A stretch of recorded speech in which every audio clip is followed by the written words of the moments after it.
Olá pessoal, nosso bate-papo hoje são 3 tipos textuais: carta de apresentação, currículo, resenha.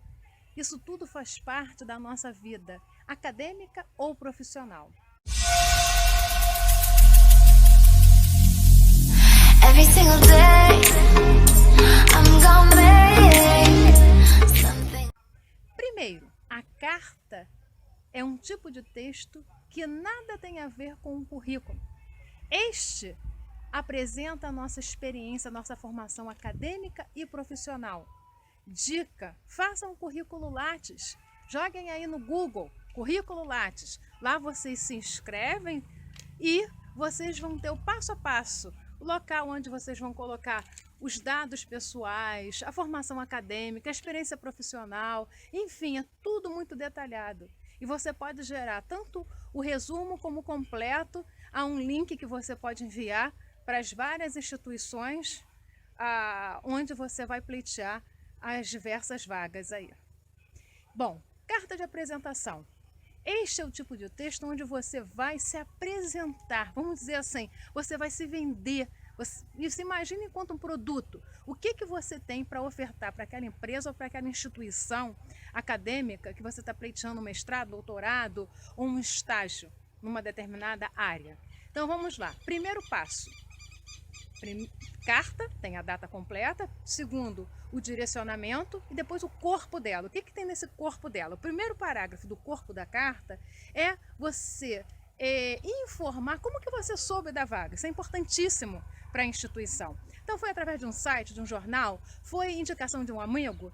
Sempre detalhe tudo, data, qual é o jornal, se for um site, um link, foi indicado por quem, diga quem é, a função exercida, enfim, tudo. Em sequência, depois, o segundo parágrafo do corpo da carta. Características. Quais são as suas características que são adequadas para o exercício daquela função?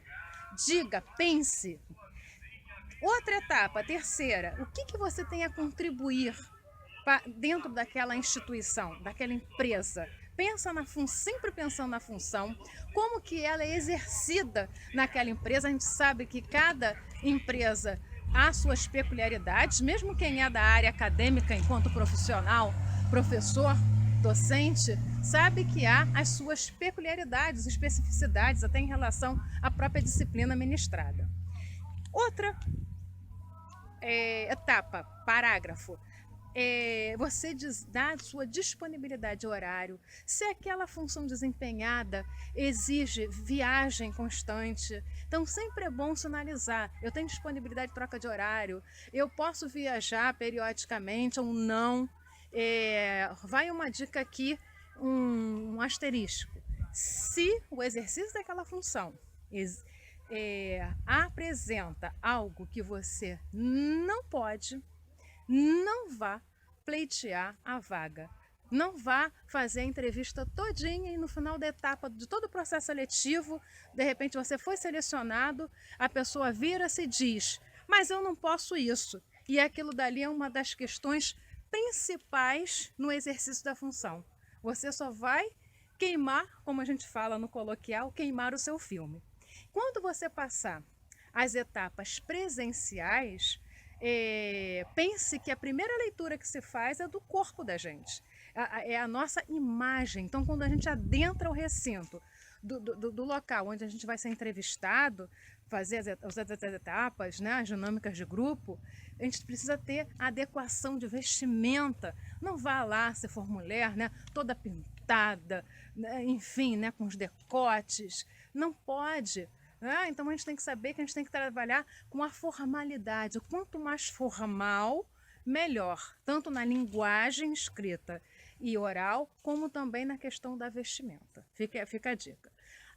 Para encerrar a carta, depois da disponibilidade vaga de horário, o que nós colocamos? Nós colocamos, agradecemos, né, já a oportunidade da pessoa estar ali lendo o nosso texto e nos colocando à disposição para participar das próximas etapas do processo seletivo. Depois você assina a carta, enfim, né? Outra questão, o currículo, então, fica a dica aí, fazer o currículo Lattes, sempre se mantendo capacitado, se atualizando. Quem é professor aí como eu, a atualização ela é fundamental, ainda mais neste tempo de quarentena, aí de pandemia, a gente está vendo tantas lives, tantas pessoas disponibilizando vídeos. E hoje mesmo estava conversando com uma pessoa, infelizmente as pessoas não têm noção do conteúdo ou não sabem trabalhar dentro dos preceitos educacionais, enfim, das novas orientações dos PCNs, enfim, de todas, né, que exige o mundo contemporâneo. Então a gente vê as pessoas muito calcadas muito na teoria e não sabem trazer a teoria para a prática de ensino. Bom, o currículo então fica a dica e a resenha, que é tão utilizada na nossa vida acadêmica e profissional também. Muitas vezes a resenha as pessoas se limitam a fazer o resumo e a crítica, mas a resenha tem outras etapas para além disso, não é só isso. Então vamos lá. Primeiro, crítica é crítica não só positiva como negativa. Então é importante, nem tudo é tão ruim, nem tudo é tão perfeito.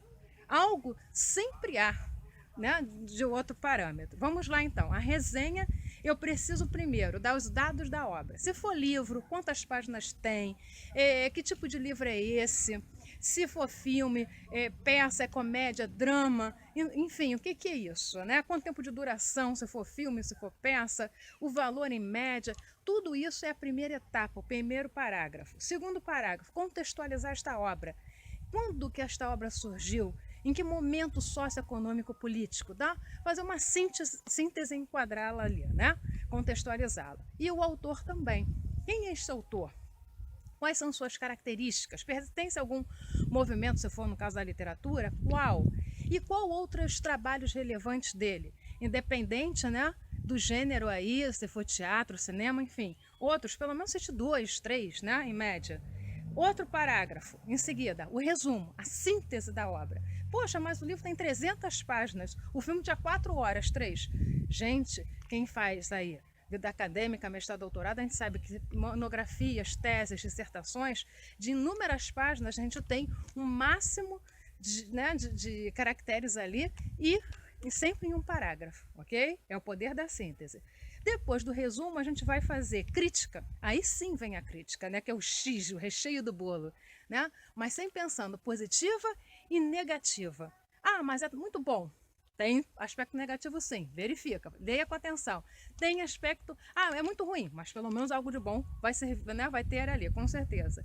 Depois você vai fazer dados do resenhista, que são os seus. Quem é você? Se apresente. Se você for da vida acadêmica, em que período você está, qual curso que você faz, for aluno do ensino médio, enfim, né?